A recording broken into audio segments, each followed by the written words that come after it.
ஆண்டாள் எம்பெருமானார் ஜீயர் திருவடிகளே சரணம். நமஸ்காரம். இன்றைக்கு முற்றில்லாத பிள்ளைகள்ங்கிற 6ஆம் பாசுர அர்த்தத்தை அனுபவிக்கலாம். கண்ணா, நாங்கள்லாம் முற்றில்லாத பிள்ளைகள் அப்படிங்கிறார். முற்றில்லாதன்னா முற்றாதன்னு அர்த்தம். பக்குவம் அடையாத இளம் குழந்தைகள் அப்படின்னு வியாக்கியானம் பண்ணுறார்கள். நந்தபிரஜ குமாரிக்காகன்னு பாகவதத்திலையும் எடுக்கிறார்கள். மிகவும் சிறிய பெண்கள் அப்படின்னு அர்த்தம். பாகவதத்தில் அங்கங்கே கண்ணனோட வயசையும் சொல்கிறார் சுகபிரம்ம ரிஷி. ஏகாதச சமாஸ்தத்ர அப்படின்னு கண்ணபிரான் மதுராக்கு வந்தபோது அவருக்கு 11 வயசு தான். கம்சனை அழிக்கிறதுக்காக மதுராபுரிக்கு வந்தபோது அவனுக்கு 11 வயசு அப்படிங்கிறார். கோவர்த்தனகிரியை தூக்கின போது அவனுக்கு வயசு 7 அப்படின்னு சொல்கிறார்.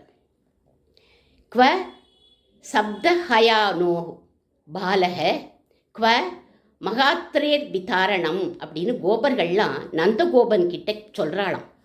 7 வயசு பையன் எங்கே, இவ்வளவு பெரிய மலை எங்கே, அது எப்படி தூக்க முடியும் அப்படின்னு அவள்லாம் ஆச்சரியப்படுறா அப்படிங்கிறார் பாகவதத்தில். இந்த ஸ்லோகத்தில் சுகபிரம்ம ரிஷி இந்த லீலைக்கு முன்னாடியே நடந்தது இன்னொரு லீலை. அது என்னன்னா, கோபிகைகளின் வஸ்திரத்தை எடுத்து ஒளிச்சு வச்சது.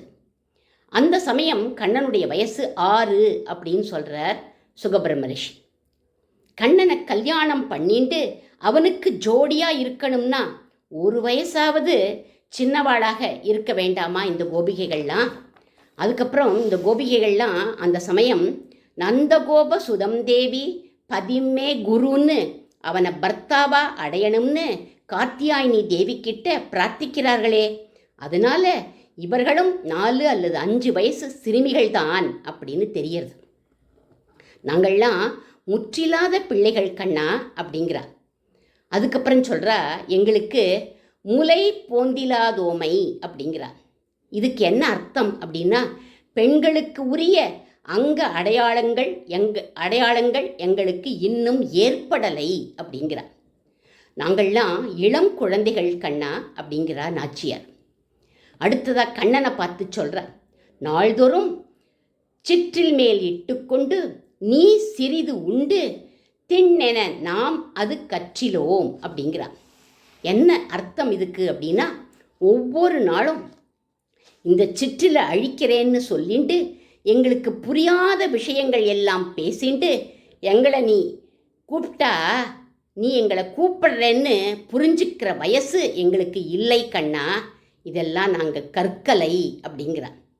ஆனால் இவெல்லாம் எல்லாம் தெரிஞ்சுட்டு அவன் இஷ்டப்படி நடக்காமல் எதுவுமே தெரியாதவா மாதிரி பிகு பண்ணுறார்கள் அப்படிங்கிறார் பெரியவாச்சான் பிள்ளை. அது கற்றிலோங்கிற வார்த்தைக்கு. அதே மாதிரியே உண்டுங்கிற வார்த்தைக்கும் அனுபவிக்கணும்னு பொருள் சொல்லி இவாளை தன்னுடைய உச்சிஷ்டமாக ஆக்கிண்டுட்டான் எம்பெருமான்னு வியாக்கியானம் பண்ணுறார் பெரியவாச்சான் பிள்ளை. அடுத்த 4 வரிகளில் ஸ்ரீராமருடைய பிரபாவத்தை சொல்கிறார்.